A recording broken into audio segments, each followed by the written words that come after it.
எல்லாரும் நீலவனத்தை பார்த்து கவிதை எழுதிய போது வானம் ஏன் நீளமா இருக்குன்னு யோசிச்சார் ராமன். அதற்கு அவருக்கு நோபல் பரிசு கிடைச்சது. அதற்கான காரணம் கல்வி. எல்லாரும் வாழ்க்கையில எதையாவது சாதிக்கணும்னு ஓடுகிற பொழுது சாதாரண மக்களும் எதையாவது சாதிக்கணும் என்று ஓடக்கூடிய ஒருவர் மக்கள் செல்வன் விஜய் சேதுபதி அவர்கள். ஏற்படுறாங்க.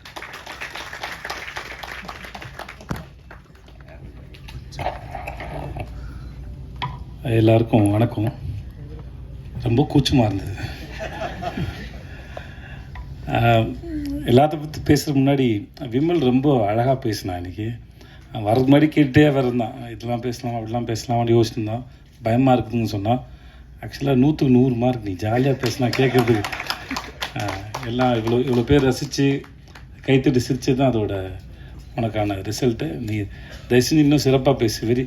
ஏன்னா நான் இந்த மேடைக்காக சொல்லலை. அது அவன் வேணால் சொல்லாமல் இருந்திருக்கலாம். நான் கூத்துப்பட்டுப்பேன். அவனோட ஃபேன் நான். அவன் அவ்வளோ பிரமாதமாக நடிப்பான். நான் அவன்கிட்ட சொல்லியிருக்கேன். நான் அது எல்லோரும் சிறந்த நடிகர்கள் தான் கூத்துப்பட்டில். ஆனால் ஒரு சிலரை எனக்கு ரொம்ப பிடிக்கும். விமல் ரொம்ப பிடிக்கும். பாபுன்னு ஒருத்தர் இருந்தார், சாந்தகுமார் ஒருத்தர் இருந்தார், குரு சோமசுந்தரம், அப்புறம் முருகதாசன் ஒருத்தர். இவங்கெல்லாம் வந்து நான் அவங்களோட விதார்த்து, அவங்களோட பெரிய ஃபேன். அவங்க நடிக்கும்போது பார்க்குறதுக்கு அவ்வளோ அழகாக இருக்கும். அவ்வளோ பிரமாதமான ஆக்டர். இந்த படம் இந்த சார் வந்து விமலுக்கு வந்து மிகப்பெரிய ஒரு கம்பேக்காக இருக்கும் நான் முழுமையாக நம்புகிறேன். அது இந்த மேடையிலேருந்து தொடங்கிடுச்சு. உனக்கு வாழ்த்துக்கள். ரொம்ப நன்றி. ரொம்ப நல்ல படம். அப்புறம் இப்போ எனக்கு தடுமா இருக்குது. போஸ் வெங்கட் சார் வந்து நான் ரொம்ப நாளாக நான் சீரியலில் அவர் நடிக்க ஆரம்பித்தது மெட்டி ஒளியில்னு அவர் பார்த்துட்ருக்கேன்.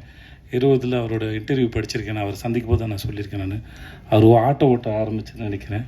500 ரூபா சம்பளமா? ஓகே, நான் கூட சொல்லிட்டேன் போல இருக்கு. ஸோ அப்போதுலேருந்து பார்த்துருக்கேன். நான் என்கிட்ட அவருக்கு பிடிச்சது என்னென்னா, அந்த மனுஷன் ஒரு சர்வைவல் ஆஃப் த ஃபிட்டஸ்ட் மாதிரி. ஒவ்வொரு முறையும் தான் நினச்சதை ஒரு இடத்துலையோ ஏதோ சேஃபாக நான் சந்திக்கும் போது கேட்டேன். நான் சார் ஆட்டோ டிரைவராக இருந்தீங்க சார், அதுக்கப்புறம் சீரியல் ஆக்டர்னு அங்கேயே தங்கி இருந்திருக்கலாம். தன்னோட பவுண்ட்ரிஸ் வந்து புஷ் பண்ணிகிட்டே போயிட்டே இருக்கார், முன்னாடி போயிட்டே இருக்கார். இப்போ வரைக்கும் அதை செஞ்சுட்டே இருக்கார். எங்கள் கூட விடுதலை பண்ணும்போது கூட இடைவெளியில் வந்து அவர் அரசியல் புஸ்தகங்களை படிச்சுட்டு இருக்காரு. அவர் தன்னை தயார்படுத்திகிட்டே இருக்கிறது வந்து ரொம்ப அழகாக இருக்குது. அது அவருடைய முகத்தை இன்னும் ரொம்ப அழகாக வசீகரமாக்கிட்டே போகுது நான் நம்புகிறேன். அவருடைய அரசியல் எதிர்காலத்தையும் நான் வந்து அவரோட எதிர்பார்த்துட்ருக்கேன். அவர் பேசுகிறத கேட்குறதுக்கு, அரசியல் விஷயமாகட்டும் பேசும்போது கேட்குறதுக்கு ரொம்ப அழகாக இருக்கும். அந்த படங்களை பற்றியும் முக்கியமாக அந்த சார் படத்தில் இருக்கிற வசனங்கள்லாம் வந்து அப்படியே தெரிக்குது. ஒவ்வொரு வசனமும் வந்து நம்மளை உட்காந்து நிற்க வச்சு அதை யோசிக்க வைக்குது.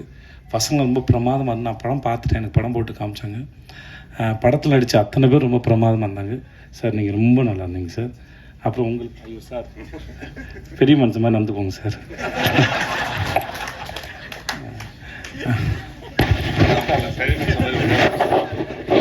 எல்லாருக்கும் ஒரு இது வரைக்கும் வெளியே வராத செய்து இவருக்கு பர்மிஷன் கேட்டு தான் சொல்லணும்.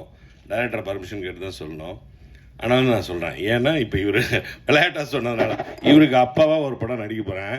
அதனால தான் நான் வந்து பெரிய மனுஷன் தரமா நடின்னு சொல்கிறாரு அப்படின்னு நினைக்கிறேன். விளம்பர இடைவெளிக்கு பிறகு மீண்டும் தொடருவோம். சார் உங்களுக்கு அப்பா சார் உங்கள் பேர் என்ன சார்?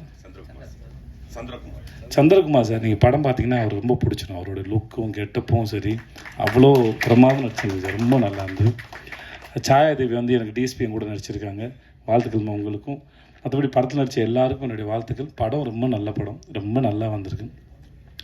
படத்தோட கடைசி ஆஃப்னர் வந்து நான் ரொம்ப அங்கே கடைசி ஆஃப்னர் வந்து போகிறதே தெரியல. முடித்து அந்த கிளைமேக்ஸ் வந்து நம்ம எல்லாருக்கும் அவ்வளோ திருப்தியான கிளைமேக்ஸாக இருக்கும். நம்ம இந்த படத்தை திரும்பி பார்க்கணுங்கிற எண்ணத்தையும் இந்த படம் ஏற்படுத்தணும் நான் நம்புகிறேன். அப்புறம் ஐயோ அப்புறம் புடி சிராஜ் எனக்கு இந்த ஆளை ரொம்ப பிடிச்சிருக்கு. அவரோட கண்ணு ரொம்ப நல்லா இருந்தது. மொதல் படம்னு சொன்னாங்க, அப்படி தெரியல. அந்த கேரக்டரை ரொம்ப கேஷுவலாக ரொம்ப கூலாக ஹேண்டில் பண்ணியிருந்தார். மியூசிக் டைரக்டர் சித்து, உங்களோட மியூசிக் ரொம்ப நல்லா இருந்தது. உங்களுக்கு வாழ்த்துக்கள் சார். அந்த படிச்சுக்கிறோம் பாடல் ரொம்ப பிரமாதமாக இருந்தது சார். ரொம்ப பிரமாதமாக சார். ரொம்ப நன்றி சார். இங்கே வந்தது உங்கள் அத்தனை பேருக்கும் நன்றி. வாழ்த்துக்கள். நன்றி.